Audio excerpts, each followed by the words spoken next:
Yeah,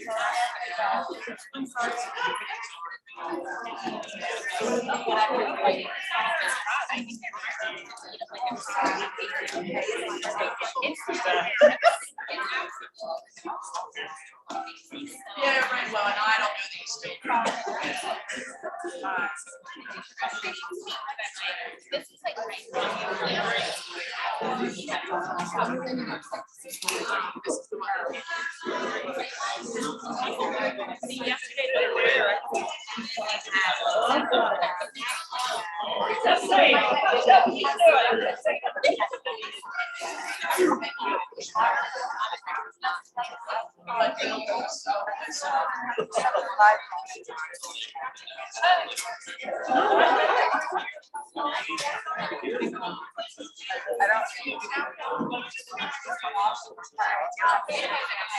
I found.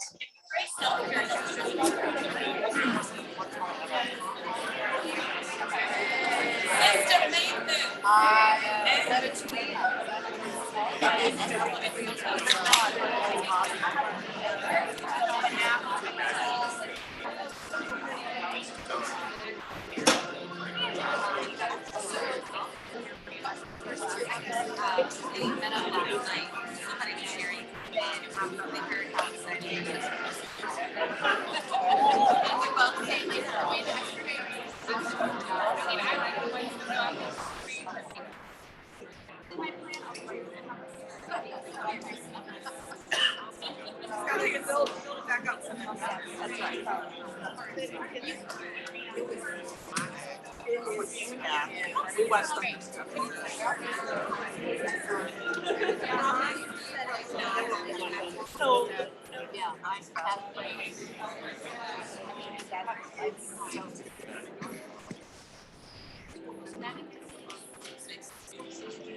it's enough to be functional.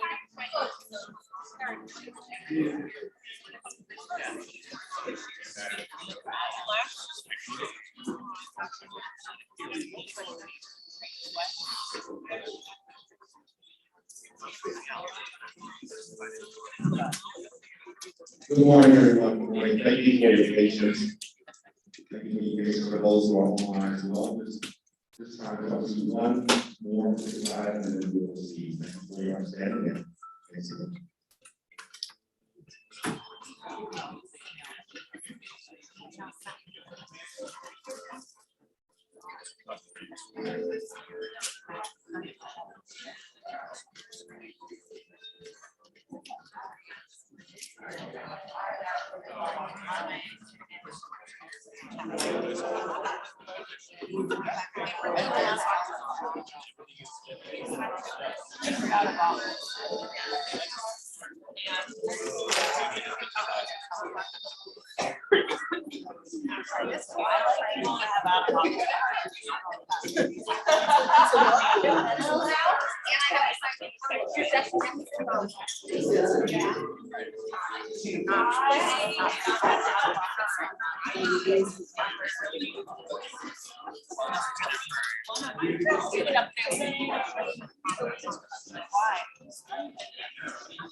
You're supposed to say.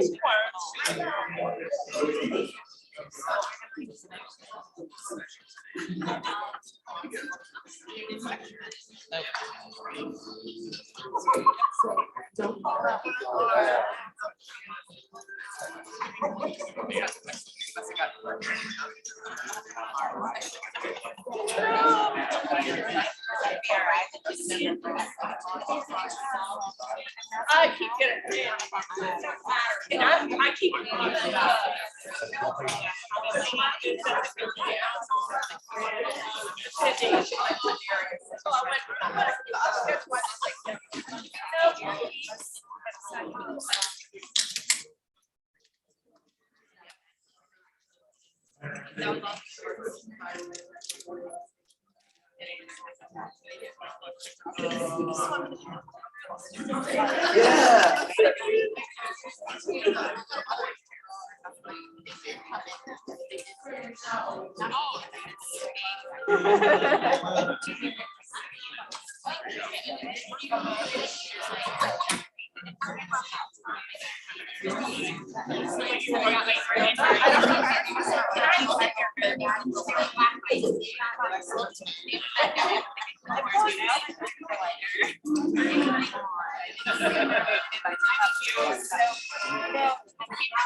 Yeah.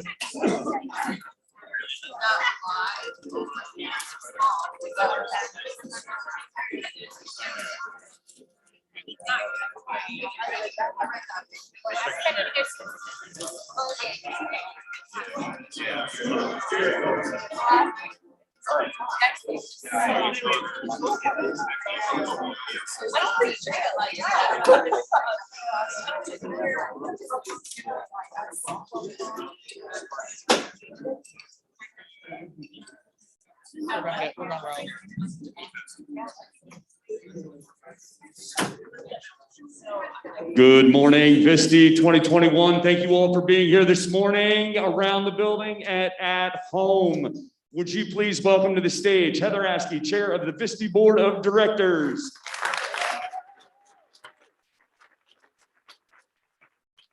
Good morning. On behalf of the VSTE Board of Directors, it's my great honor to welcome you to day 2 of VSTE. I hope you're having a great morning, that you're appropriately fed and caffeinated. And we really want to thank you guys for coming back today. This conference represents the talent and efforts of dozens of committee members, our conference chair, Craig Spraggins,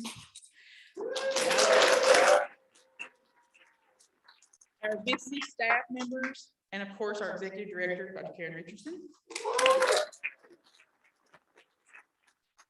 Thank each of you for attending this conference and for your continued support of VSTE and all that we do. We also want to thank our conference volunteers, our wonderful sponsors. We have a wonderful network of sponsors that help us during the conference and throughout the year. And here to talk about our VSTE sponsorship program and our wonderful vendors and exhibitors is our VSTE Board corporate representative from Zoom, Jason Mast.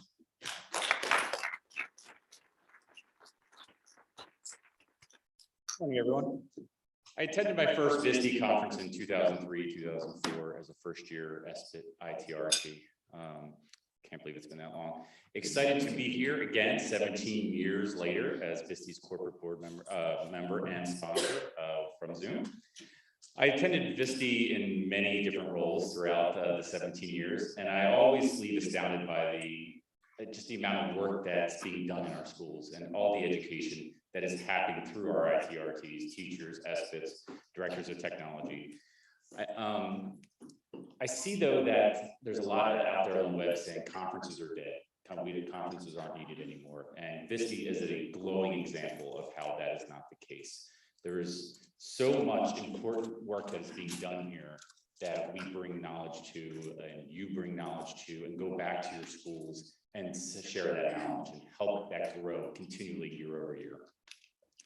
Companies like Zoom and the many others that are loyally here every year will continue to be here for you. You were here, you were there when we needed you most, for our teachers, for our students, for our staff. And we will continue to be here for you to make sure Vista and other conferences continue to grow and be here for the next 17 years. So when I started again, I did not have a daughter, and now I have one going into college, and that education, I've seen that growth of what's happened in the schools through those years, and I hope my 5th grader, 7th grader continues that too. So thank you again, and thank you sponsors, continue sponsoring programs like this. We have to continue these conferences. Thank you.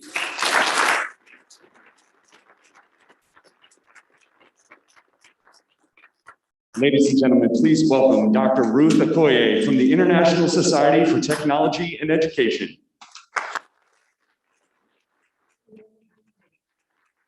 On behalf of the board of Vista, I bring the meetings. Just want to give you a couple updates of things that we're doing. First of all, you'll probably have noticed that we've changed a little bit about what we're doing with our PLNs. We've collapsed them and we've made it very, very simple for everyone to access all the information. Things we get lost. We've also changed our standards just a little bit so that we can have easier adoption. So I wanted to make sure you guys are aware of that. Also, our EdSearch team is doing a lot of research into early childhood learning. And so please be on the lookout for some of the articles that they're going to do so that you can understand a little bit more about how they've done some of that research. That's pretty much the big highlights. Certainly if you have any other questions, see me for the Thanks.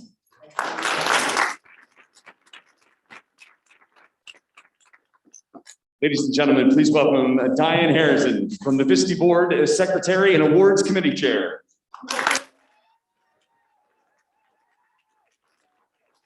Everyone. First of all, I would like all of you ITCs, ITRTs, SBITs, coaches, whatever you're called, I'd like you all to stand up and I would like you to show us who you are. I want you to be loud because of you, look at what we have done in the state of Virginia. Look at what you have done in your division. So if you are a coach, an ITC, ITRT, please, everybody stand up and let's just scream so everybody can.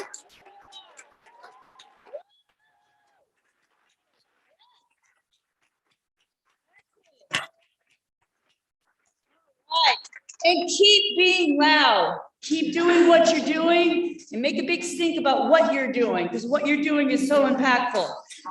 It is truly an honor today for me to recognize the Vista Coach of the Year. This award recognizes the technology coach who demonstrates the characteristics, activities, philosophies, dispositions of a collaborative, connected, data-driven technology leader. Technology coaches as leaders promote innovation, best practices, and in their schools and in their school divisions.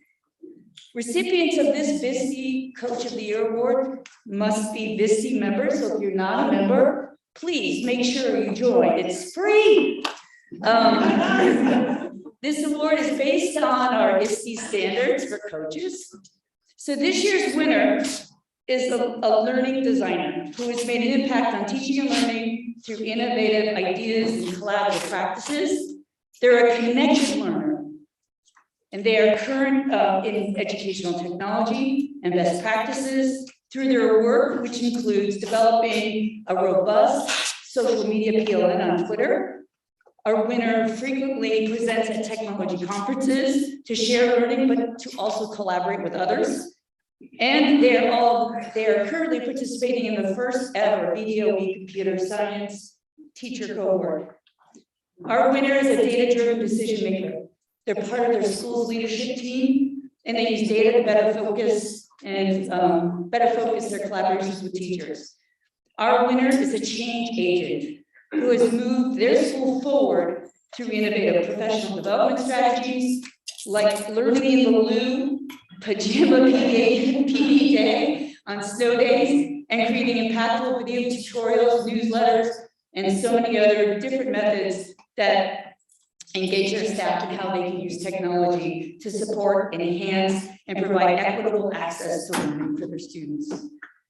Our winner has also brought makerspaces into their school, creating ideas where students can create their own ideas. They took a room that was a nothing room and turned it into a vibrant, active learning space.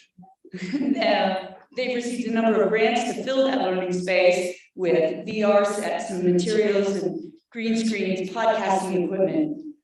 This is a place where kids can truly design and build from their own ideas. Our winner is collaborative and works very closely with their PTA, their community, and their school and district staff.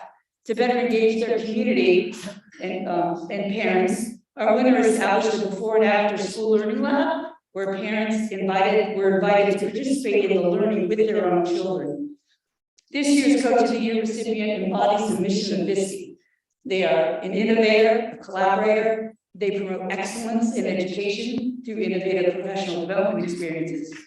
Her actions have led to amazing opportunities for students in her school and her division. Please welcome to the stage our 2021 VSTE Coach of the Year Award, Farrah Faust from Virginia Beach Public Schools.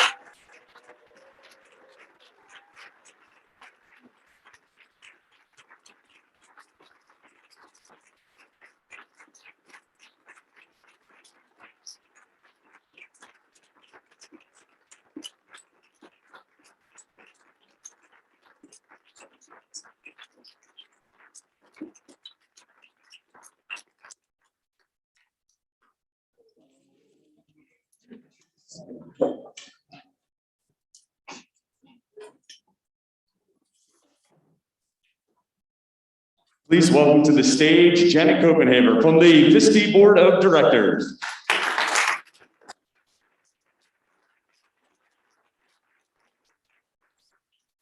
Good morning. When I started in technology 30 plus years ago, we were dialing up on Virginia pins. So the transformational of technology has happened with you guys. So go forward, spread technology, spread ed tech. You're doing a wonderful job, and I applaud you. The ISTE Making It Happen Award honors outstanding educators and leaders who demonstrate extraordinary commitment, leadership, courage, and persistence in improving digital learning opportunities for our students. And we're all in education because of our students. Since its inception in 1995, more than 800 awards have been given to educators from around the world. As the CEO of VSTE says, each of these awardees has made unique and impactful contributions to education. When I see the words visionary and transformational, my thought always goes to this year's winner. She is a dedicated professional who has brought her abilities to our VSTE organization and led us into a transformed ed tech organization that is known around the world, local, state, and national. Her ideas shared and brought to our board of directors are sustainable and replicated throughout the Commonwealth. Her love of teaching and trying new technologies make her my hero. I have been blessed to have known this year's winner many years and consider her a personal friend and buddy. This year's winner of our Making It Happen Award is our own Karen Richardson.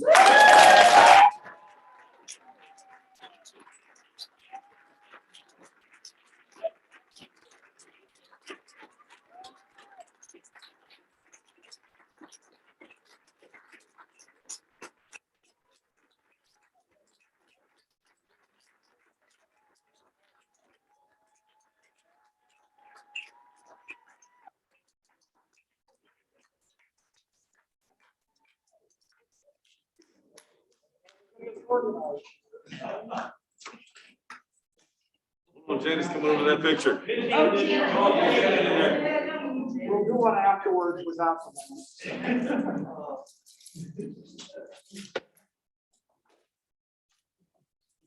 Archive for the pandemic.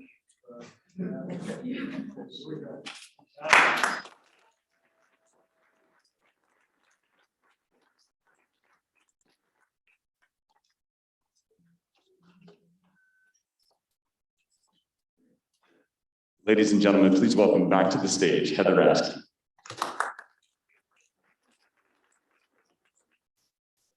I'm so excited to take pride in that. The work of the Virginia Society of Technology and Education is multifaceted, you all know.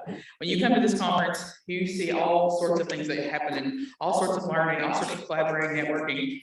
And we have a thriving and powerful conference committee that we're very proud of. And I told the board of directors yesterday, I have implicit faith in them, as evidenced by when anything comes out, they just go into action and make it work.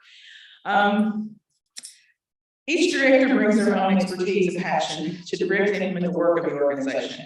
In September, we met here to focus our efforts on VSTE's fundamental values.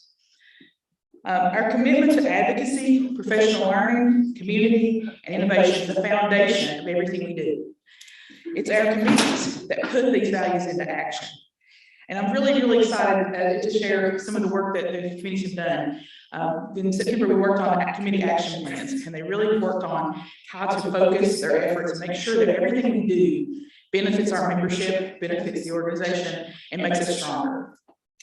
VSTE's Advocacy Committee works through calls to action as well as monitoring and advocating for legislation and policies that have positive impacts for teaching and learning with technology. Our Diversity and Inclusion Committee has created a powerful mentorship program. If you've not watched those videos that speak to that, please do. They're wonderful and they're so powerful to see. And the mentorship program works to foster future leaders from diverse backgrounds. Along with our outreach committee, the Diversity and Inclusion Committee seeks to strengthen the VSTE community to ensure that all educators have a seat at the VSTE table and that they have a clear voice in the future of the organization and in EdTech in Virginia.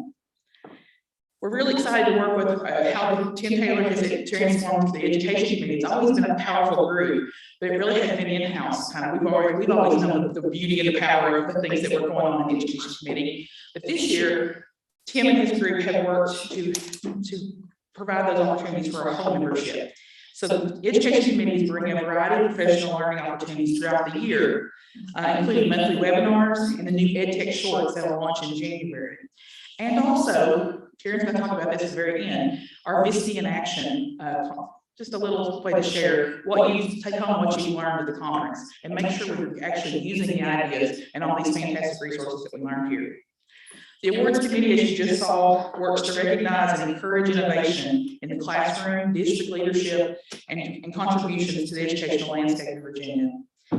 As a board, we're working on ways to bring even more value to your VSTE membership, and we encourage you to come and talk to us at the VSTE board table and learn about the work of the organization, but also to share your ideas and get involved. We really would love to have you join our committees and be a part of what's going on with VSTE. We know you have a lot of passion and you have a lot of talent as well, and we want to make sure that we're doing great things and continue to do so. One of the most bittersweet tasks that we have had to undertake this year is to find VSTE's next executive director. Karen has served this organization. You knew what Janet said. Karen is our hero. She's my hero as well. So it's been a really hard. It's been a really hard time to knowing this part of her journey. She's transitioning. She's not going away from VSTE. She's just transitioning. She just thinks she's getting away. She's not. Karen serves the organization with distinction, leading us through a dramatic change in the organization.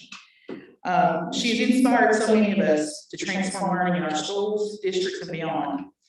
While we're sad, we certainly are, that this phase of her journey is coming to an end, we're excited to find our next executive director. We might be looking at some of you out there, maybe. And the future of VSTE. Again, it is my greatest honor to serve as the chair of this talented group of directors. I tell them every opportunity, I am just humbled by being in the room with them, being, and the work they do. And I hope you enjoy the rest of your conference experience. Have a wonderful day. Thank you. Please welcome to the stage the chair of the conference committee, Craig Spraggins.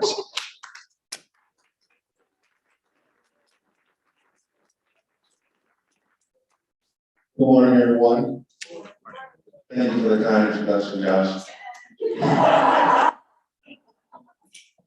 And we're so greatly appreciative of everyone's flexibility in a year and a half, 8 months of continuous change. We have all become very accustomed to this one keyword, pivot. And as we pivot continuously today with our slight troubles over here, we're sure to most certainly give you a high quality product with what I'm about to introduce. Because of COVID, we were unable to get out and attend several conferences throughout the country as we normally do. And in those travels, we have the ability to identify keynote speakers to bring to you all to experience visiting. Because we didn't have that, we struggled for a little while to find qualified candidates to deliver this message. Brian Arnold, our former VSTE board president, sent me a tweet, a direct message, hey, check this out. And there was my first introduction to Adam Via and Carl Holder and their podcast on the channel. Shortly thereafter, we reached out to them, began to communicate, and we locked in the deal. A few weeks ago, we had the opportunity to meet on Zoom and begin to conversate about how this entire production was going to take place. And what I recall, what I remember, what I feel most relevant from that particular conversation is not the details, not the logistics, but the conversations, the relationship building, the bonding that happened right away between the three of us as we're talking virtually by way of Zoom. And for that, I'm so very, very grateful. And I know that they're going to bring a powerful message and a unique experience that we have not experienced thus far in this. Last but certainly not least, once you were introduced to this deep family, we're no longer a friend, which is our part of family. So family, please welcome Adam Via and Carl Holder to the stage.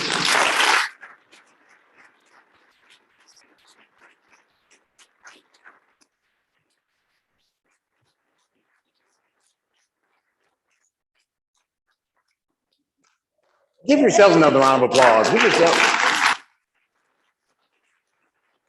How we feeling out there, everybody? Look, Adam, it's real people. Yeah, I know, right? When was the last time you saw real people? I don't know. It's amazing. It's like Let me get all my stuff. movie, like, I see real people. Watch out. So we had a whole walk-up song planned, all this amazing stuff. And then all of a sudden, the internet. And I started thinking, do we know any tech people around here? There's a few out there. One thing before we get started, one thing I must say, I love the acronyms that y'all have here. I was trying to keep up with them.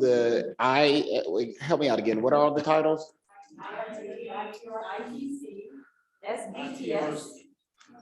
Wow, you guys need to be a CBS show. Like, I know they got NCIS. I mean, there needs to be something here in Virginia just for what we're doing here.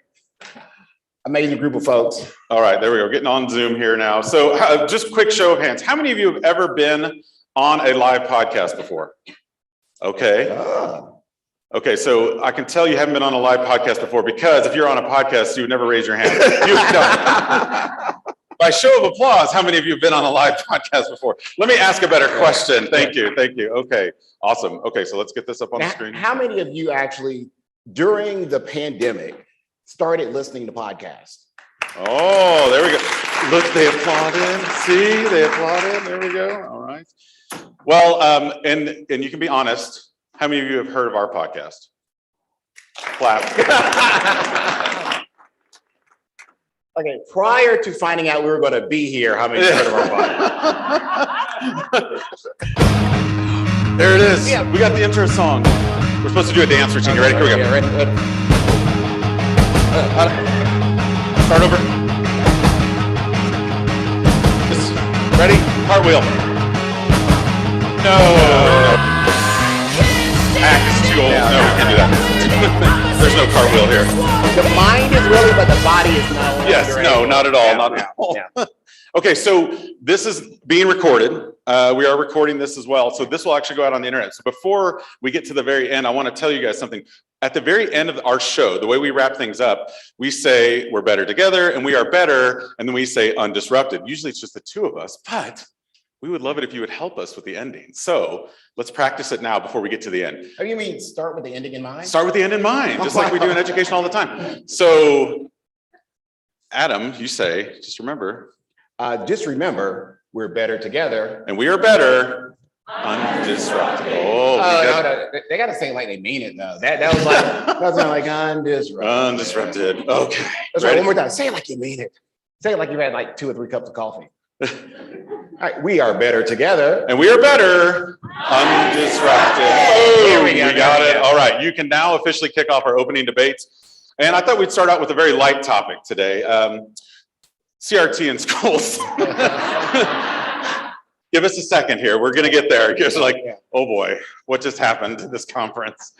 So Adam, we always start the show with an opening debate. So the opening debate today is this idea of CRT in schools. Now, Adam, I want to ask you this question. What are your thoughts on CRT in schools? I'm trying my best to figure out in 2021 why we are having this debate about CRT in schools. Right? It doesn't belong. Oh. No. I wasn't ready for that. No, there's no reason in God's green earth we should be talking about CRT in schools in 2021. Shouldn't happen. Well, but I see like these crowds, these angry mobs of people like coming to schools and making a big deal about it. I mean, I feel like there's something going on here. What is it? Well, I mean, why should we not have these in schools? You know what? You shouldn't have it in your home either. Wow. I was not ready for this take, y'all. I mean, I thought we were going a different direction because I personally have a ton of cathode ray tube televisions in my house still. And I think it's important that we still have some of these in how many of you still have one of these in your school building somewhere? See, there's still a few of that going on. See, I think it's okay. Hey, you know that nice little hum when you click the button at the very bottom to turn on it?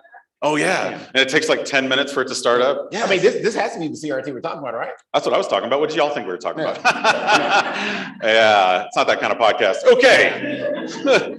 So what do we learn, anybody? What do we learn from the pandemic? What did you learn, Adam? Learn how to bake bread. Let's see. Any bakers out there? Yeah. Yes. If you're in the chat, go ahead and drop in something. What did you learn during the pandemic? Anybody learn something in the pandemic? Someone shout, what's something you learned out there? Give us something. It doesn't have to be professional. Yes, it doesn't have to be. But don't get too personal. It's not that kind of podcast either. Yeah. Just in case. Knitting, gardening, okay. Garden knitting, that'd be awesome. It's kind of knit while you garden at the same time. That would be amazing. You know, Carl, one thing that I learned is it ain't that serious. Okay, explain. See, well, here's the thing. During this pandemic, it was the ultimate reset button. That's when everybody got a chance to figure out, while we love our jobs and what we do, at the end of the day, our self-help, our family, those are the things that are important. So we work our hardest, we do our best for the kids we have, but at the end of the day, we got to take care of ourselves. And I think that was something that a lot of people learned during the pandemic. I mean, I realized I had neighbors. I didn't realize that because I got so used to like getting up, going to work, coming home, doing stuff with the kids, putting them in the bed, seeing my wife say high five. And then, you know, that's every day, you know, watch, rinse, repeat. But like having that time where we stopped, I saw people walking, I saw people like riding bikes. It's like, wow, there's people out here. There's more to life than just working. So for me, learning to take time for myself and take time for my loved ones that's for me. Yes. And I got to give a shout out to DL in the chat who says his big thing was hacking the Fire Stick. You know, out of anything else, he learned how to hack his Fire Stick, which I think is super important. I agree with you. I will say it was interesting because when March 13th happened, my kids were about to go on spring break. Y'all have spring break around that same time, 2020? Yes.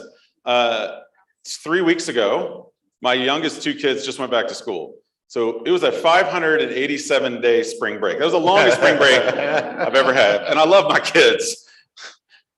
But you know, they were ready to go back. Yeah. We were ready for them to go back. Yeah. And I also know that a lot of families out there didn't have the situation that we had. Mm-hmm. You know, 2 educators in the home. We had the best internet. I mean, Hooker ISD is what I call it. I mean, I don't know what the mascot would be. Never mind. We're not going to go there. It's too early in the morning. But we had a great setup for them. But I know that a lot of families out there didn't have a great setup. And I also think it was interesting. I don't know if you guys experienced this too, but some students did really well in this environment. Not all by any stretch. A lot of them didn't, but a few did. So I feel like it would be dismissive if we just all of a sudden said, okay, we're not going to do that anymore. Like, we're going to go back to normal. We'll talk about that in a second. So that brings me to my next question, and that is this. What should we forget?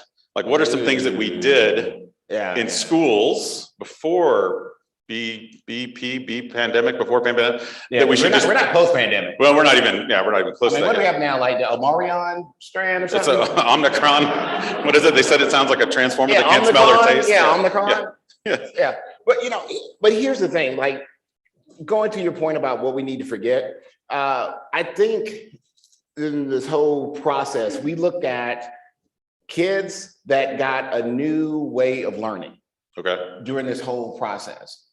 We need to forget what we did before with those kids. Because before with those kids, we were doing what we did for all kids, and it wasn't working for them. So we need to forget those bad habits that we had with those students. We need to forget those habits that didn't allow them to be their best selves in our classroom.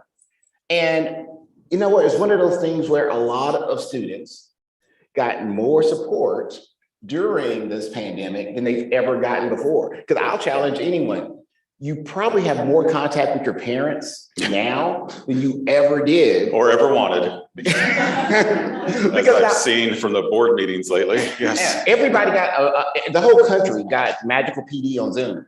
Shout out to Zoom. Yeah, everybody got like magical PD because this whole thing was like, it'd be so hard to get people on virtual. Not anymore. I mean, people are doing church, they're doing everything. I mean, like, So like, we need to forget those things, that whole mentality that we had before, that these kids couldn't do it, because they showed us that they can do it. I like it. We have some guests on our podcast too. So I'm going to ask our guests, the ones in the audience and the ones on Zoom, what is something that we should forget, or we should forget that we did before? If you're thinking in your mind, like, what's something you think, man, we should just leave that practice behind? Someone give me something. Yeah? I saw one in the chat, homework. Oh, homework? Anyone? Yeah. We need to forget homework. A little bit of clap for that. Okay. I think I've got the winning answer, but I want to hear from you guys first before I reveal it. No? Yes, what are you thinking? Standardized testing. That was the winning answer. Standardized testing. So magically, most states, and I'm from Texas, he's from Georgia, most states actually put a pause on it, or they said, we're not going to do it. And guess what happened? Everything was okay. Like, the kids still learned and things still happen. Almost like it ain't that serious. I know, or that important. So yes, I love that. Yeah, standardized testing, I feel like, is something that occupies a lot of our time. My last year as an administrator in Austin, there was we did a sample of a student who's a junior. It was taking lots of exams. 45 days that kid was taking exams out of 180 days in a year. And of course, exams, SATs, pre-SATs. I'm like, okay, you're not really learning if you're just testing all the time on standardized tests. So yes, I agree. That is something we should get rid of. Now, I hear this phrase all the time too. When are we going to go back to normal? So what was normal about what we were doing before?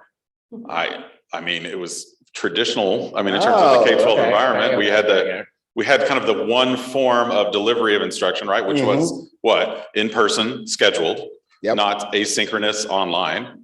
There were a few virtual programs, but not a lot. But And even with our virtual, we had systems and structures in place. And I'm going to talk, not my district, superintendent, if you're watching, other districts had systems in place that kind of, for virtual, it was if you could afford it, because they didn't provide internet access for students. And so if you had students who probably virtual could be their best form of learning, and they didn't have high-speed internet access, they couldn't participate in a virtual learning environment. I mean, think about, we talk about alternative schools. I know in Georgia, alternative schools are for like the bad kids, but it really should be an alternative form of learning for your students who are regular 7 to 4, 7 to 3, 8 to 5, whatever their day is. that may not work for what they're doing. We saw this with the virtual learning environment where you had big brother or big sister having to support little brother, little sister, and they couldn't do their work. So if we wanted synchronous education, if I'm a high school student, I can't log in at 7 a.m. because I got to make sure my little brother is in his kindergarten classroom doing what he needs to do, because guess what? My mom's an essential worker, and essential workers, unfortunately, weren't the highest paid people. Right. So they get 230, 215s and a 30. So like if they're not working, they're not getting paid. So those are those things we have to remember, and it's going back to normal, because if we're going back to normal, we're disenfranchising a lot of our kids. And unfortunately, it's going to be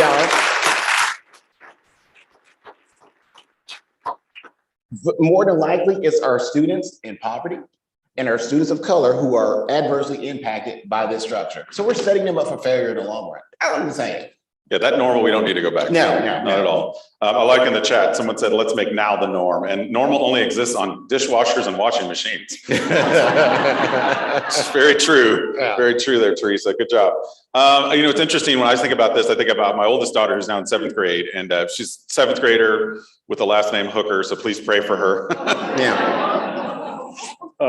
Anyway, so when Ima goes to school. That Hooker name, it comes in interesting when you're trying to get a handle for stuff, right? It is. It's tricky. Yeah, it's tricky. Yes, on Twitter, it's at Mr. Hooker, not at Hooker. That's a different, don't break the internet. It's happened before. Yes, I get blocked in my own district. It's really depressing. Anyway, with her, she wanted to take Italian, and she's going to this middle school. Austin ISD is a big district. We have about 80,000 kids, lots of different teachers. But the zone that she's in and the school that she's going in doesn't offer Italian. So I talked to the principal, and the principal's like, hey, you know what? There's a middle school across town that does. And I was like, awesome. I was like, what do you want to do? She's like, we could put her on a bus and drive her. I was like, wait a minute. Every kid's got a device, right? Yeah. And you've got a room like where a TA can kind of hang out. Like, why don't you offer a class where just the kids can come in there and they can take classes from other places in the city? And then I started thinking, why do we need to limit it to the city? I mean, I know there's funding and things like that, but couldn't it be other teachers in the state, other teachers in the country, or heck, she could take Italian from somebody in Italy, right? Yeah. I think some of this is going to start to stick, and you guys are going to see it in the next few years. We're still in a transitional moment. We're in the moment, I think right now, where you have the horse and buggy and the automobile on the same road. Yeah. And I think that's going to start to transition and change. That's why it's not back to normal. I think it's back to different. That's what we should be doing, right? All right. Now, here's my next favorite. This is one that everyone loves to talk about in education. Learning loss. Ooh, they're like hissing back there. I love that. Yes. Like, learning loss, we love having those catchy phrases, and like learning loss is a thing that now you're hearing everybody on the news. And it's a talking head point, because no one in education likes that term learning loss. If you like learning loss, make some noise. Cricket. Yeah, cricket. the mic didn't go out. No one's making any noise. No, this is actually not a sound effect. There is actually no noise happening in the crowd at this moment. Okay. But because here's the thing that I run into with learning loss. We're looking at it like our kids didn't learn anything when you're talking about learning loss. We have a group of kids now that have a skill set that they normally would not have. How many kids now know how to organize their day? Because they had to learn how to make a schedule because you had all these synchronous, asynchronous classes and all these things. So now kids have figured out, wow, my phone has a calendar app. Or like, I know in your house, because my kids did the same thing. They started using their Alexas to set alarms, set reminders. Yep. And to make announcement. My wife is like, Kate, get downstairs. Class is starting. And then it shows up on your watch. Yeah, they also learned TikTok, which was amazing. We'll get into that later. I don't know. I mean, I think, what do y'all think? Give me an idea. Someone give me a thought on this phrase, learning loss. What is your thought? Someone brave enough to stand up and say, hey, this is what I think. This room is mic'd, by the way. So just so you know, you don't have to identify yourself in case you're worried about that later. But I mean, I see some people in the chat saying, I hate the term. Our kiddos learned a whole lot. There was no such thing as learning loss. I mean, who wants to share something? Anyone got, okay, yes, ma'am. So I kept thinking when I started to hear this term, learning loss based on what? Because the whole world is where we are. Right. Learning loss would only assume that some people sped ahead while the rest of us stayed behind. But if we all paused, then was it really a loss? Yes. One more. Yeah, in the back. It's only learning loss in correlation to standardized testing. Ooh, there we go. That we didn't have to give. So if you didn't hear that, she said it's only learning loss based on, if we base it on standardized testing that we didn't have to give. And there's some preaching and applausing in the Zoom chat for you too. I think that's part of it. I think when I did all my research on this back in like April, when they started really bringing this phrase up, I came up with a new phrase. Yeah. I was actually at an automobile shop and I was getting my car, an automobile shop. That just sounds so official. Yeah. I was at an automobile shop getting my car worked on in Austin, Texas. I don't know why, my voice and accent, everything. Anyway, it's early. Let me. And your posture changed. It's like I set up a little bit more. This is my British voice when I'm in Austin, Texas. And they're working on my car, and I was like, you know what? This is what I'm looking. They're like, well, we can get it back on the road, but we got to realign this and do this. And I was like, wait a minute. There's the phrase right there. Wait, realignment. And I looked it up, and realignment is the changing of something back to a former or different state. Yeah. Which is, I think, what we need to be doing. We need to be realigning what we're doing. Not changing everything, remembering some of the goods that we got out of this and also some of the things we did that were good before, but then changing the path forward. So I think it's learning realignment, not learning loss. Even our standards, realigning our standards. Right. Because here's the thing, we have kids, and I think we're talking about this graphic where it talks about the last year kids had normal school. Right. My third grader was in kindergarten, her last normal year. Yeah. And so we need to realign what these standards, these milestones these kids are supposed to make, because they've made different ones. Not worse standards. Yeah. They're making different progress, different standards. So our whole structure needs to be realigned to where we are now moving forward. We need to adjust the skill set and the mindset of our teachers and our parents, because the parents hold us accountable. So we have to realign our parents' way of thinking about what your kids should be doing at this age in the classroom and in public. I'm glad you mentioned because you know, kids now, they have a whole different mindset. Any elementary folks in the room? Woo, there we go. Yeah, whole different set of social skills. If you had kids starting kindergarten at virtual, walking in line and all that. Yeah. She had the heebie-jeebies over there. Yeah. I saw that. She like had a moment there, like she was possessed. Oh, the PTSD they from call them. No, they call them Zoomers now. That's the new generation, Yeah. right? This generation of kids. There's Gen Z, but then there's Zoomers, which is like the kids are basically born in the last, I guess, 10 years or younger. So I'm glad you mentioned standards, because the last time I got to I testify at the State House all the time in Texas for different things, different reasons. I'm a bit of a troublemaker, but the last time I went and the last time I'll ever be allowed to go back, they were talking about the standards and they were saying we need to da with the standards. And I said, you know what? In schools, we've already upped our standards, so up yours. And I gave him a thumb. I didn't do the other finger, and I was never invited back again. I wonder why. There's actually video of this, by the way, if you ever look it up. All right, so we're at an in-person event, but we're also at a virtual event. So by show of applause, how many of you love virtual events? Who loves in-person events? Okay. I think this is going to be sort of the norm going forward. I kind of like the idea that there's people that are interacting on the chat. Yeah. But there's people that want to, they can come and be a part of this in person. I had a great conversation in the hallway this morning.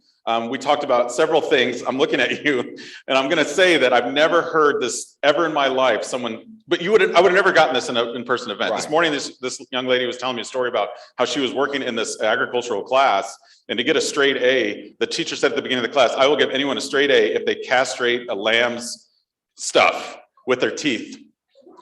And then she told me that she did it. And I was like, wow, that's impressive. I would have never learned that at a virtual event, you know? I don't, the visual of, anyway. Yeah, so yeah. Thank you for letting me share that story. I'm not calling her out. I'm looking at her, but I'm gonna look away because I think she's turning red. But I think that's part of the interactions that are hard to mimic online, is like sitting around the coffee. By the way, give it up for the hotel here and the staff here. Yeah. My God, they're amazing. Yeah, the coffee chats. Coffee chats. So those of you online, you're missing out on some great coffee, some snacks, and those kind of kind of intimate, quick conversations where I learned a lot at a conference. I mean, because I've gotten to the point where at some conferences, like I've cut back some of my breakouts because I've been able to find my whole tribe. You know, you find your tribe at these conferences, and then you start talking about, like, you may be in a session and somebody's doing something like, hey, what's that over there? And it's like, oh, okay, well, I'll talk to you afterwards. Next thing you know, you're talking and you've missed your session that you had signed up to go to next because you're having this deep conversation, but you gain so much more from those little breakout kind of conversations that you have. But one thing I have to say about the virtual conference, it has provided more educators access. And you can't take that away. Yeah, especially when I feel like administrators are the first to go back to in-person events, but they're not gonna let the teachers go a lot of times. And there's this imaginary line that you can't travel outside the state, you know, be careful. If you travel outside the state, it's $1,000 more expensive, even though like in our state, Houston to New Orleans is actually closer than Houston to El Paso, but never mind that. You turn to salt, I think, like you leave the state line or something like that. That does. Because we're in the Bible Belt in Georgia, so that's what happens. But it's one of those things where you have to have that human interaction. But I mean, like, for example, Love ISTE. Okay, love ASCD, some of the, those big conferences. But when you look at what it costs to go, and what you look at, like to your point, the hotel expenses and some of those, and you may have some teachers that really want to go, or going back to some districts that just don't have the financial backing to send people. Does it mean that their students don't need the teachers to have the best strategies to bring into their classrooms? Because that's what it is. When you go to these conferences, you get better at your craft. You're able to impact the classroom even more. And so you have this whole segment of educators that have been kept from something like this. Right. So having this virtual piece does give them some insight. Now, I know they want to come later, but now they know what they're missing. And they're like, okay, now I got to get there. Now I got to figure out a way to make it to this conference. Now I'm seeing this stuff. I got to taste. I got to get there for the real thing. So that's where I think you can bridge those two gaps together. And that's why I say most of the chats, like virtual is convenient, but prefer in person. Some districts can't afford to pay teachers to attend. But most folks are like, yeah, it's great to have it. And this is something near and dear to me. There's a mother of 3 who says like, I can't. I've got childcare. I've got things I got to challenge with. Now this is an option for her, whereas before it wouldn't have been, right? And I think that's what I like about that. But that's something that when you talk about having a diverse group of folks making decisions, because that whole conversation about being a single parent wanting to go to a conference is something that people don't think about unless you're a single parent. So it's like, wow, like my district could afford for me to go. I have the skill set to go, but I got 3 kids and I don't have family around to watch my kids. So how in the world am I going to go to a conference that's overnight? Right. So those are those things, unless I make them stay in a hotel room and do virtual learning. Yeah. When I ran a conference in Austin, Texas, I used to do the last 3 years, I started to do, we had a camp, there was a kids camp, and I think schools should do this too. So we ran a 3-day conference and we had people from all over the world come in, but we also had a kids camp in conjunction with it, a coding camp, so that the teachers could bring their kids. The kids absolutely loved it, right? And it was and then we actually did kind of like a weird, like, you see like in the hospitals, they go over and they watch the doctor while he's having surgery. We did like instructional things. We stand on the other side of a window and watch the kids doing all their programming and coding and like analyze some of the stuff that we just learned in the conference and then seeing how it's actually used with kids right away. That was powerful to me. And I wish more schools would. It's a hard thing to do, but it was a fun part of that. So let's pivot to one more thing before we get to the part of the disruption, which is crazy. Stress relief. Okay. A lot of anxiety, a lot of stress. We had a lot of that over the pandemic. We still have a lot of it. I'm going to ask the audiences, what are some ways that you relieve stress besides drinking heavily? I mean, water. Yeah. Stay hydrated. Yeah. Give me something you do to relieve stress. And in the chat, same thing. Ask the same question. Workout. What else? Read. CrossFit. TikTok. Hey, you know what? That's okay. There's some fun stuff. You can do the dances and things.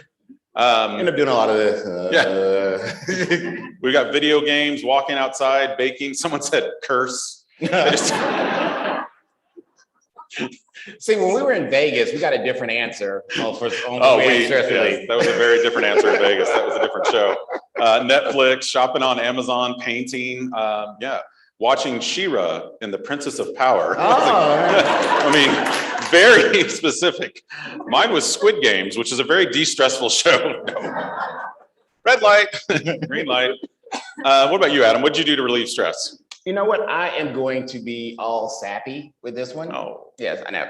I actually, to relieve stress, I spend more time with my kids. Actually, like, found time to actually sit down and listen to them. Going back to my point earlier. And you found that less stressful. Yeah. Because they had interest in stuff. I'm like, okay, you actually want to do stuff? Cool.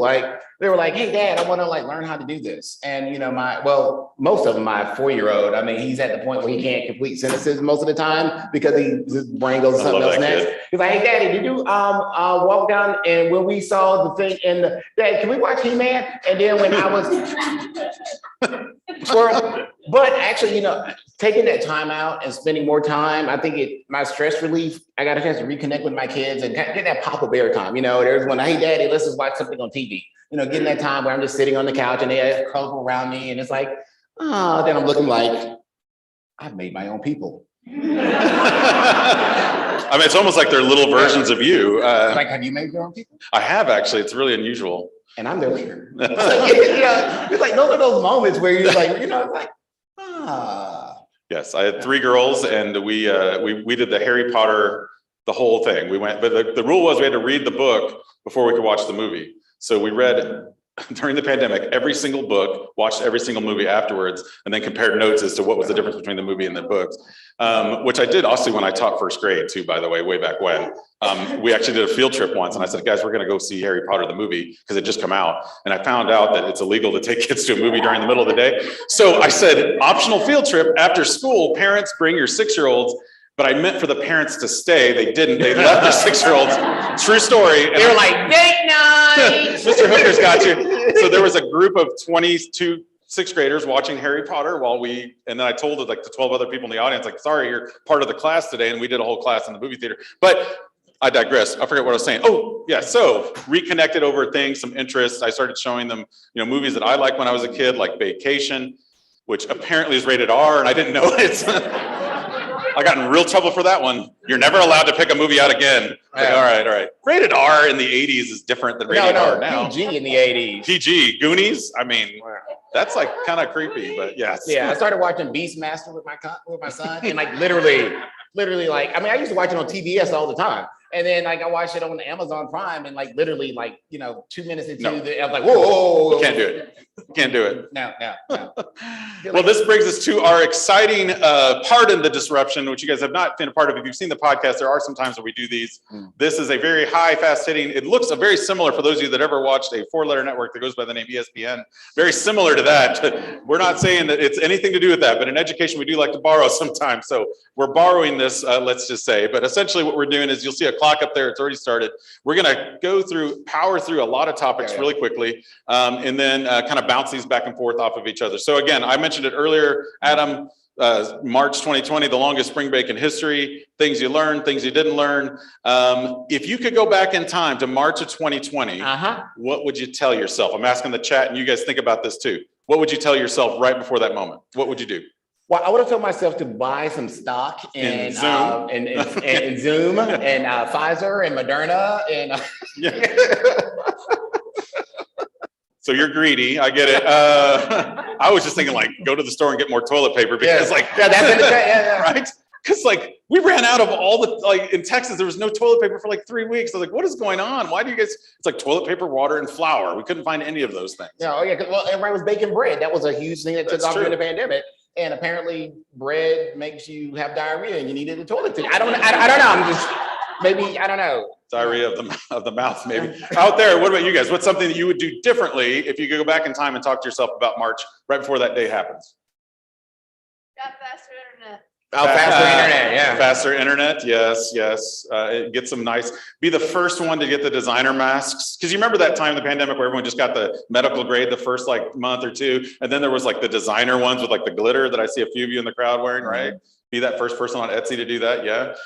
You know, but it's one of those things, everybody kind of thought it was going to be a week. I know we first shut down. It was 2 like weeks. 2 weeks. 2 weeks. 2 weeks. It was like 2 Still weeks. 2 weeks. 2 weeks. And we're sitting there like, nah, this is gonna be longer than 2 weeks. Like, I think everybody kind of non-decision makers, like, it's gonna be longer than 2 weeks. Decision maker, it's gonna be 2 weeks. DL is blowing Not my up. superintendent that's watching from home. No. You saw this coming a mile away. I don't know who DL is, but they keep blowing up the chat. This one, they said, stop eating for boredom. Yes. Don't worry about Clorox wiping your bags of groceries. Oh, gosh. I remember that. Oh, my. Wipe every single thing. Yes. Invest in plexiglass. Yes, that's true. Yes. I mean, I found a new appreciation for Instacart. I have yet to like go grocery shopping since the pandemic. Like I go in and buy, I mean, like some meat or something, but by and large, like I'm all Instacart now. Like every week I'm like getting in my order. In our house, they give me the order and it's Instacarl. It's almost the same thing. Okay. So there's been a lot of remix. You know, Taylor Swift just put out a whole new album. Woo! All right. So Taylor Swift fans in the crowd. All right. Sing us a song. Swifties. Yeah, the Swifties. That's right. Movies have been redone. We've got all the we got the new Ghostbusters. I haven't seen it yet, but I heard it's pretty, yes. Yeah, Okay, yeah. some people saw it, they like it. So everything's being redone. So it made me think, Adam, oh, and you're asking me this question. Yeah. So when we look at this, what's something in ed tech that you think we need to bring back? Overhead projector, no, not the overhead projector, although I think we need to bring back the mimeograph machine for no other reason than for the de-stressing conversation we had earlier.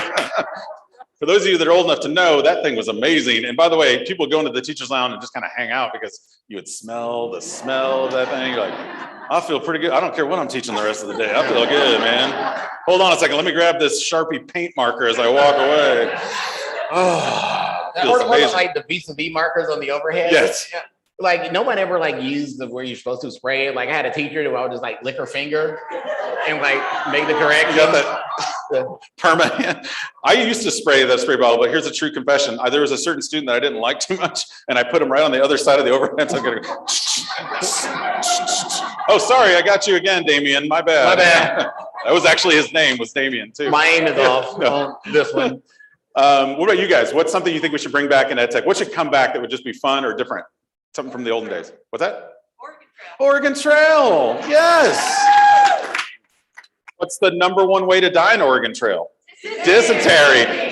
That was dysentery. That was it. Don't be dysentery. Yes. That was oddly synchronous, by the way. It's like we did not rehearse that for those of you listening at home. You know, one thing I would bring back though, those little videos you used to watch with the little tapes and go like beep, and you had to click the thing to go to the next one. I love those things as a kid. Oh, like the little slide. Yeah, and like when film strips. Yes, and when you were the good kid, you got to hold the clicker. It was like, oh my gosh, I get the clicker today. You have to wait for the beep. It's like beep.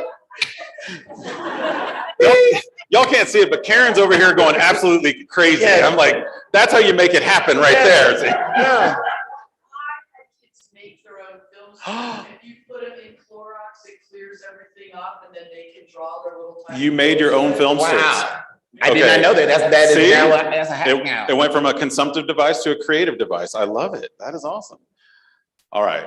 Adam, we talked a little bit about equity and access. I want to ask you this question. So a lot of districts were kind of sped up. They got devices, they got access points in the hands of kids. In a lot of ways, we're closing the gap of digital divide or whatever you want to call it. Yeah. Do you feel like it's now over? Now that kids have devices, let's say that every kid does. They don't yet, but let's say that they all do. Would that mean the digital divide is over?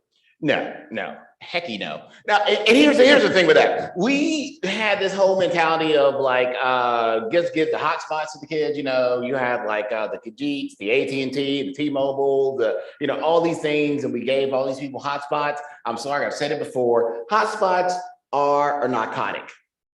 They didn't fix it. Yeah, they didn't fix the problem. They just took the edge off of it. What we really need is high-speed internet access going to the houses, and we found out just getting connected.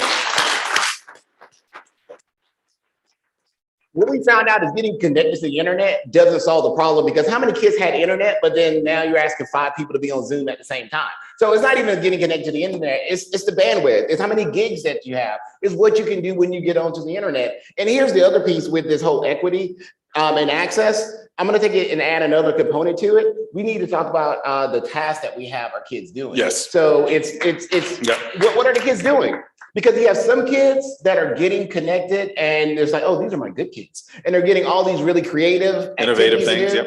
And then you have the kids that they struggle. And so what do? We put them on drill and kill stuff. Right. They're constantly on, oh, these are the kids that had the most learning loss. So guess what? We need to put them on this, and I need you to do all these modules on your own. Click, click, click, click, click. So are our kids having the tasks that are asking them to stretch, that are asking them to get those skills that we're going to ask them to do? Are we setting these kids up for failure? So that's where I think this divide is now. It's not necessarily getting the kids on the internet. It's what they're doing on the internet, refining those skills, giving them those 21st century skills, which is odd that we still talk about that, but giving them the 22nd century skills. There we go. Is it too early to start that yet? Do we do 22nd entered? Yeah, that's. Yeah, these metaverse skills. No, we're going to get into the metaverse. Yeah, I agree. I think that, sorry, time is up. Yeah. Where are we going? Oh, we're going into the speed round now. Oh yeah, speed. You ready? Yeah.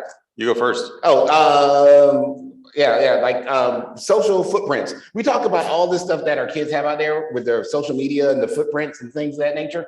And I saw this thing that was really interesting to me. kids are getting abducted now because of what they're putting out on social media, their social footprint. So they're out here taking videos in front of their houses, or they're charting off their days. And all these people are now following them, making conversations with them. Scary. And then now they're like, oh, I know you because I've met you on my TikTok and you've talked to me a couple of times. So let's meet up and I want to show you what we're doing. And now we're having, I know in Georgia, we're talking about how sex trafficking with minors are increasing now based on social media and their footprint, and they're leaving a trail where people can follow and abduct them. So it's one of the things we need to do a better job of educating our students on that. Absolutely. I think with me, whenever and I'm thinking about just in hiring specifically, like when I hired ed techs, I would look at their social media profiles. Now, if their profile was blank, nothing, it wouldn't really be a plus or minus score. It's just like, okay. But if they put really amazing things out there online and they empowered themselves to actually put great content out there, to me, it was a little bit of an uptick. And I even told them, I was like, I'm looking to see what are you putting out there? Because I think it's important that we share those best practices with the world. Now, speaking of social media, I know that recently there was a photo that went viral. I'm going to go ahead and put it up on the screen here. This is a viral family. I think you might be able to see Adam in that picture. Tell me what happened here, Adam. Now, what's going on in this photo? Because it blew up. Like there was like 2,000 shares on Facebook when you posted this. Yeah, they like went up to 20,000. It was like crazy. So what literally happened? My mom. This is my mom and dad. They're in blue, and all my siblings are wearing red shirts, and their spouses are wearing green, and our kids are wearing gold. And so we just thought it was like a cool photo. We took it, posted it. I'm like, oh, my mom's retirement. We finally got together after like 10 years because everybody's always kind of been somewhere.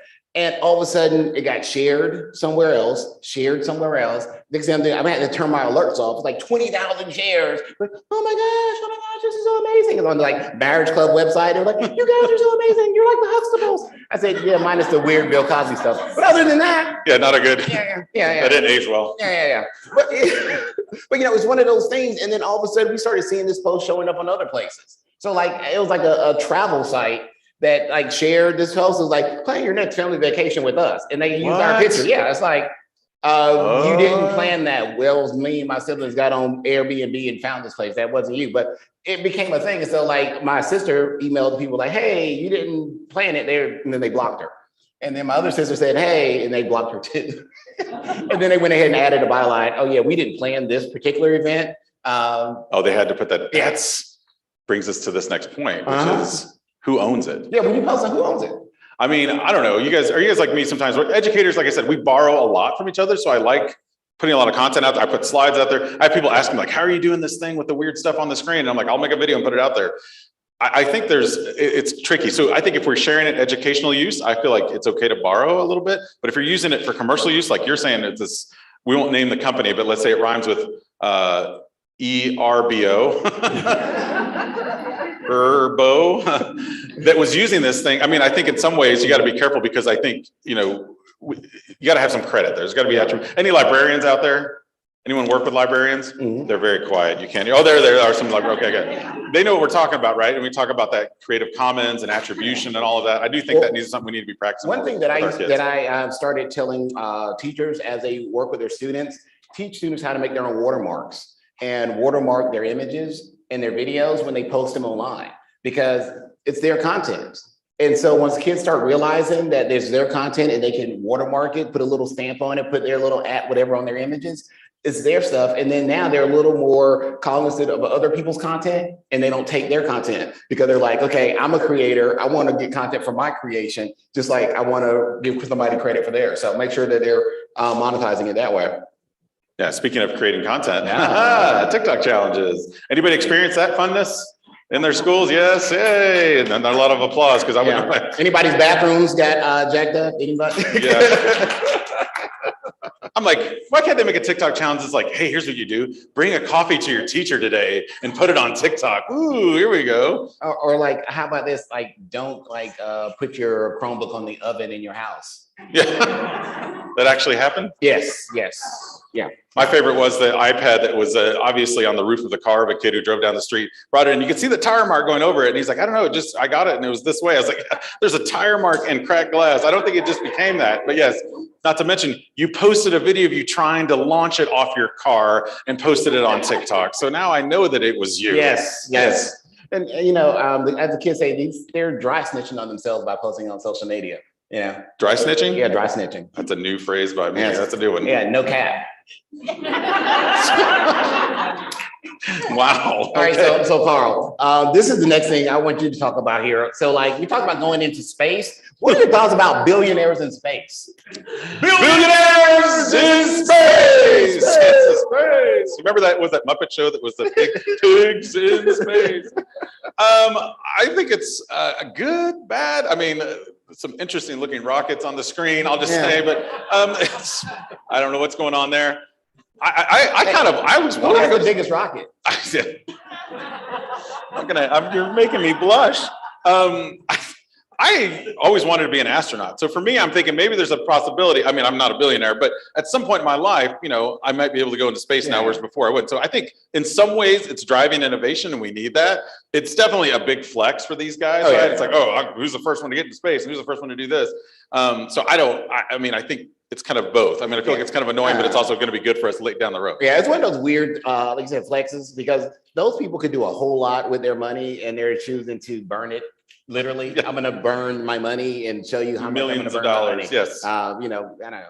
This is what we're talking about, finishing the last mile, a gig of internet to every house. Like literally, there you go, right there. That's it. Yeah.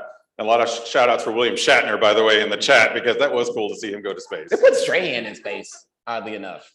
Michael Strahan went to space? Yeah, he went to space. Did he really? Yeah. There's a joke there, but I can't figure it out with the gap and the teeth. But I mean, I like Strahan, so it's all good. So I'm going to ask you this question because at the beginning of the year, we do this thing. Do you guys have to do this? The required bloodborne pathogen training where you click through the videos and watch. And you always have that one guy who's like way into it. Yeah. And then I just saw this, but what's going on with the girl way over there? She's like, what is happening over here? Nobody should look that happy about required training. No. You know what that look is? That is the look when you send someone a text message in a meeting and you're looking over them to see when they get it. You know, you're like, what do you? And they give you that look back with a smile, and you're like, yeah. It's really uncomfortable for the people in the room. I saw y'all doing it just now, by the way. No, it's good. What are your thoughts on required training? You know what? It's one of those things where you have to look at that intrinsic motivation, because yes, we can go through, watch the video, because when you play it in the background and then randomly go back to click to go to the next one, and then answer those 4 easy questions that are pretty obvious. Like if someone's bleeding profusely, should you drink their blood? No. I pass my bloodborne pathogen. But you know, those are those things, even when you look at technology training, because there's a lot of PD and PL we want our teachers to be doing on their own to refine their skills and get better. So you have to have that intrinsic motivation. It has to have that teacher self-efficacy when you start talking about this kind of training. And this next part kind of ties into that because, you know, money. Yes, we've got a whole bunch of money. We don't know what to do with it. What have you seen districts doing with all this money? I've seen some traditional things done where they're like saying, we're going to make after school tutoring. We're going to pay for extra things, right? To make up for that word that we don't want to mention. Learning realignment. But I still see a lot of districts trying to figure out what to do. And here's what scares me is the people that are sitting and making those decisions aren't necessarily the teachers. Like they have no say into what's happening.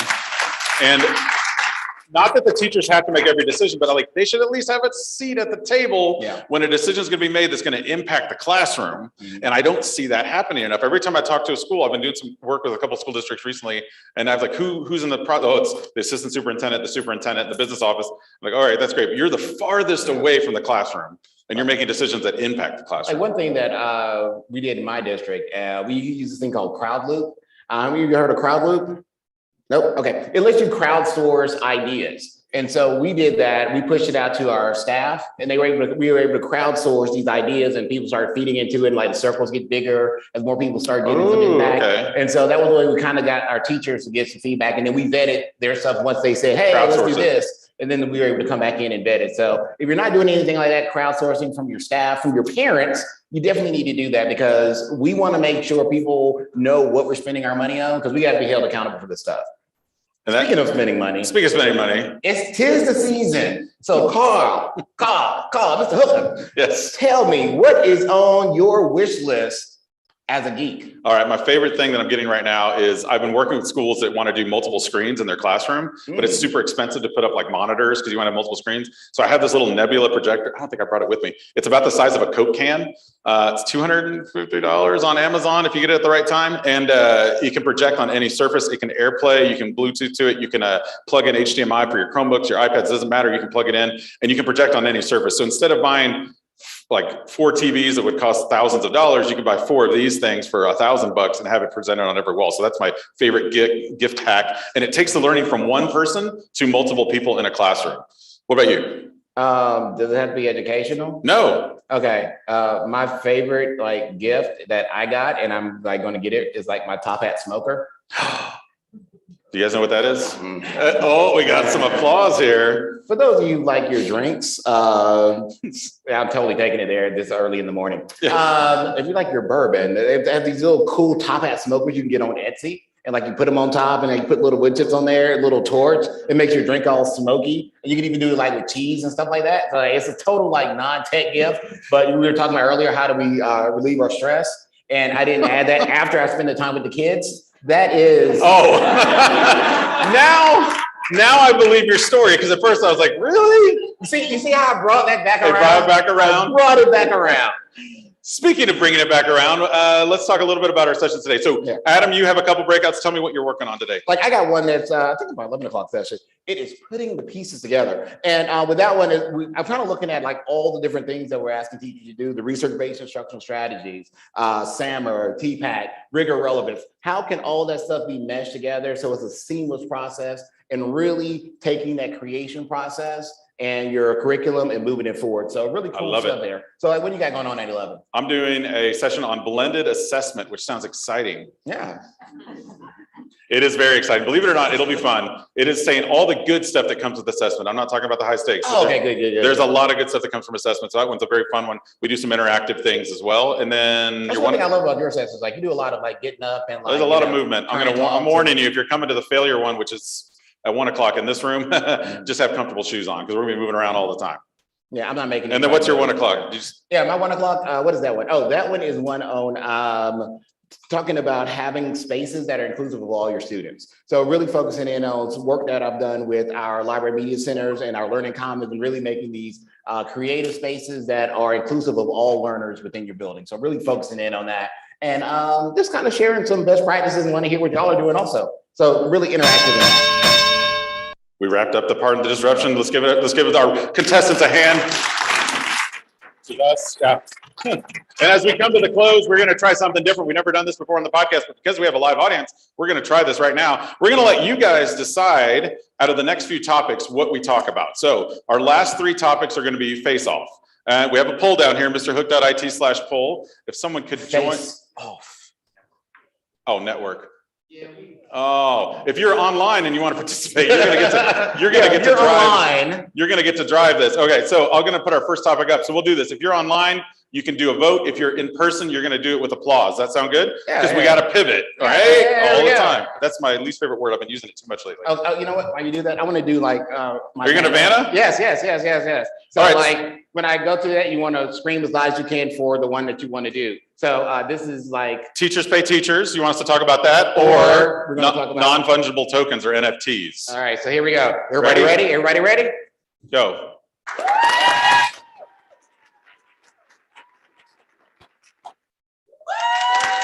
I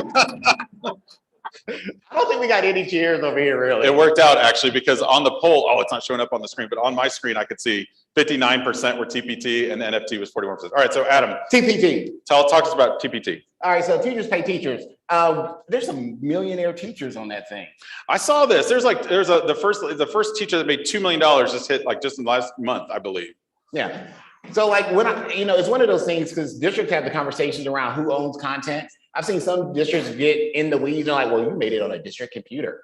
Right. So we own that. That gets tricky. Or a teacher creates something and throw it in the curriculum map or the pacing guide, and then they want to leave the district and use it somewhere. So like, that's ours now. You can't do that. You can't sell that. You gave it to us. Right. I also see. And that's my district voice, by the way. That was district voice. I was like, who is this Adam talking to me? Yes, that's my district voice. I don't know. Have you seen my shirt today? It says straight out of worksheets. So I wore it to my parent-teacher conference with my second grader one time because the teacher was absolutely enthralled with the Cupid, chevron, TPT font stuff. And it was almost overbearing to a point where like every day I'd get packets that would come home and I'm like, all right, let's talk about this. So I wore this to the conference. My wife's like, you're gonna get in so much trouble. I was like, no. I'll see if she gets the idea and gets the message. And I was like, you know what? There's some good that can come out of it, but I also think sometimes it tells us that one, the curriculum that we're getting provided by our districts doesn't always meet what we need. So teachers, we pay out of our own pocket to make that happen, which shouldn't be happening. And then the other part of it is I just feel like it still it tends to drive too much to those worksheet type. And there's a time and a place for some of that, but not all of it, right? Yeah, but I do like it. It finally gives teachers the ability to now monetize some of their skills outside the classroom because they don't own your intellectual property. No one owns your intellectual property. So if you are the creative and you're coming up with this cool stuff, you should have a way to kind of share it with other folks. And if you want to make a little, little change over, maybe go to Disney with it or something, go for it. That's what I'm saying. All right, Vanna, stand on up. Here we go. Next one. We have cybersecurity versus cyber living, which is like virtual worlds, metaverse type stuff. The metaverse, which I don't get that commercial that they have. I still don't understand the commercial where the kids are looking at the metaverse commercial is like the weird kind of trippy the art. Thing. They're like, yeah. All right, so here we go. Let's be ready to cheer. Here we go. So cybersecurity.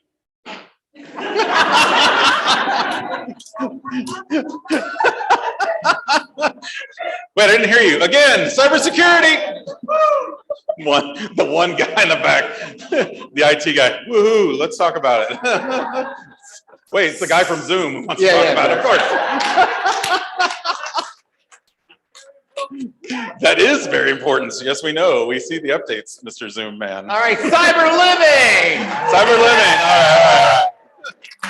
Just for the record, the online poll was 75% to 25%. A lot of people in the chat also put cyber living. So talk to me about cyber living, Adam. What do you think? Because now Facebook changed to Meta, then it's going to buy all these companies, Metaverse and Divya, all these companies are coming together to create what I think might be Ready Player One-ish type stuff. Oh, there's some applause for that. Okay. If you haven't read that book, definitely check it out. Better than the movie, of course. But it goes into the whole concept that we're kind of talking about. Even with the NFT stuff, I can see being in this cyber living where you own the rights to certain things and you get certain experiences. And there's people buying land right now in the metaverse. You can buy land in the metaverse for like nothing, it's pennies. But at some point that land is going to become valuable. Isn't this crazy? You can buy fictitious land. Do you remember this thing called Second Life? Second Life was ahead of its time. 2002, 2003, ISTE had a Second Life island. Do you remember that, Karen?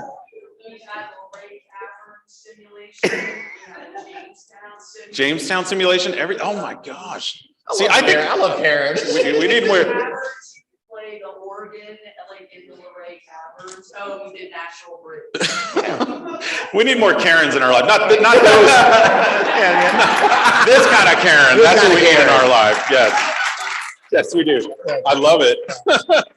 I think it's going to be crazy. I don't know. But the whole thing, like when I look at cyber living, like in education, imagine having that full virtual VR, AR experience in your classrooms now. Going to what you were saying earlier with your daughter, where now you can have a more diverse experience. You can be anywhere you want to be and learn at any time in these spaces.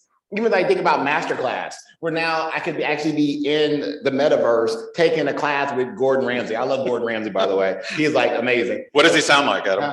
He's amazing. It's going to be the best dish ever. We're going to do it. Okay. All right.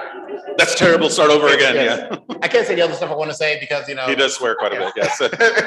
Cursing, de-stressing, right? Yeah. Yes. All right. Well, I do think it's exciting. I do think that there's going to be a point in our lives where that conference experience can kind of blend into that. Because I think the thing we were just talking about that we miss about the in-person could, in theory, happen in like a metaverse experience where you're walking around a virtual coffee area and there's your avatar, and mine happens to look like a big tiger with a pink cowboy hat, don't ask. But you could be talking to somebody and just having verbal conversations. You can actually hear them. When I've done like the alt space on VR, you can actually have conversations with people and talk to them. That's stuff that we miss. But the weird thing that I'm worried about though, because they have that one Oculus commercial, and it's kind of weird and scary at the same time. I know y'all have seen that. It's like the two guys, they're like neighbors, and they're playing the game against each other. And then like they're like, oh, they're a great bond, but then they hate each other. Like when they're walking out, because they see each other, and then he's playing, and they're like, my neighbor's too loud. Like, hold the noise down. He's like, yeah, you hold the noise down. Then they get back on, like, oh, my neighbors are jerky, yeah, mine too. So it's like, And it was the same, they were talking about each other. but they're like total friends on this space, but like in person, then they're not. So that's the only thing I worry about is that human interaction that we were talking about earlier. So people getting so involved in this cyber living that they lose that interpersonal skills and they can't relate to real people. Because we noticed that with our kids coming back, they had to figure that whole process Social out. skills, yep. So that's the one thing I'm really concerned about. I will say out of that back to that learning loss thing one more time. I think there was some social things, but the kids have recovered from it. They can recover quickly, but there definitely was some social interaction loss. And I think that's something we have to. I worry about the adults recovering because some of them were like, oh, this is perfect. Yeah, no, they are. I mean, yes, there's the introverts in the world. All right, last one. Here we go, guys. Best superpower for an educator versus best educational movie of all time. This one's going to be, Okay, let me activate the poll here. So soak it in for a second, soak it in. There we go, activate. Now poll has been activated, so those of you online can go. So best superpower for an educator.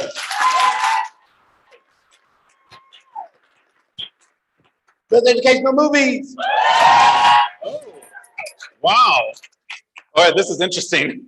Online, it's the other way. Let's do them both. Ready? Okay, we'll do them both. We'll do them both. Okay.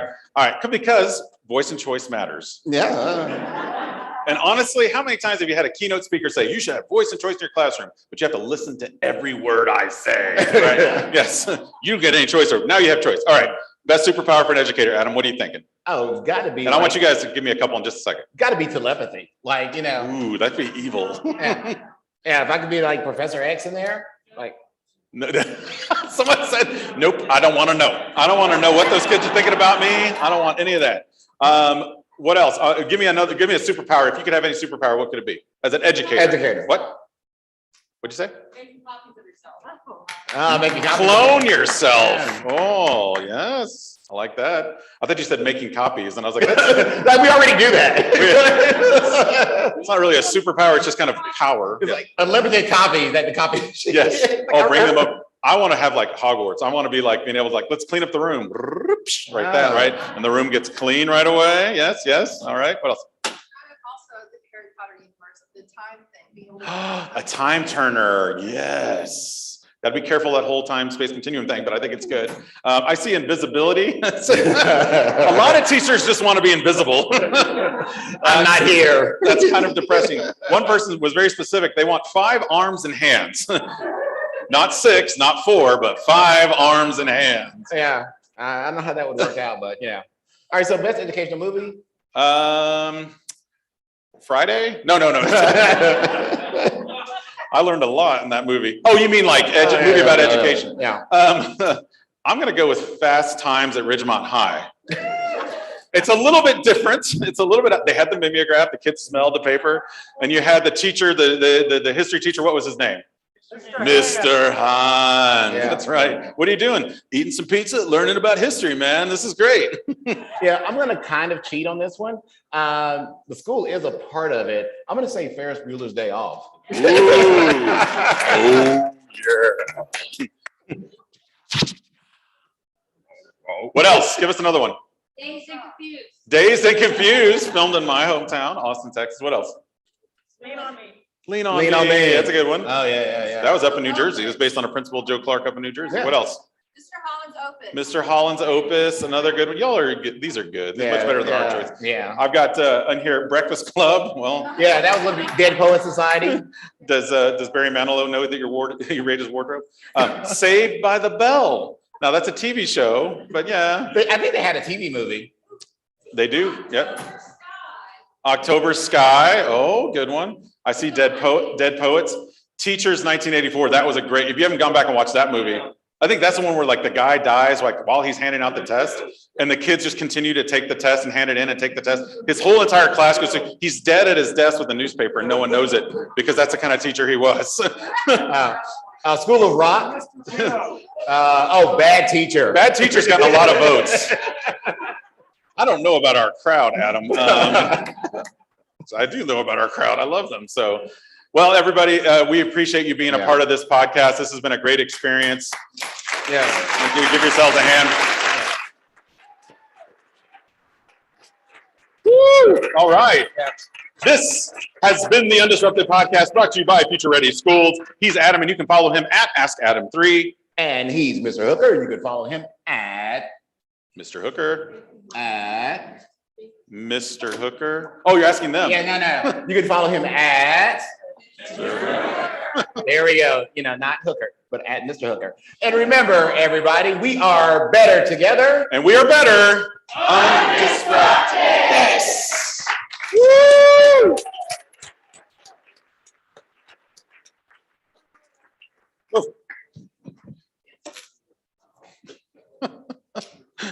This was never played. Oh, that was never on. Please, one more round of applause for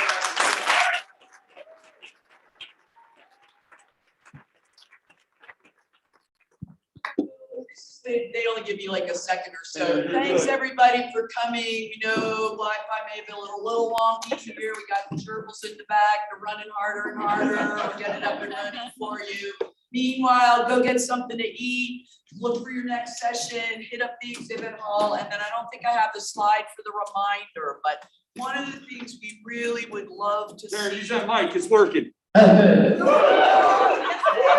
One of the things we would really love to see is what you learn from the conference, what you implement when you go back, and then tweet it out, use some hashtag that they'll remind me what it is. VSTE in action. And there will be prize drawings all the way through March 31st. So put up what you learned at the conference, how you implemented it. We'll be checking Twitter and probably some gift cards or that sort of thing. It's really important to us that we know we have an impact beyond just the great camaraderie and all the great stuff we're doing together. What have you learned? What did you do? Please go have a great time at the conference. Today's the big day. I'll eat a s'more with you tonight. Thanks, everybody.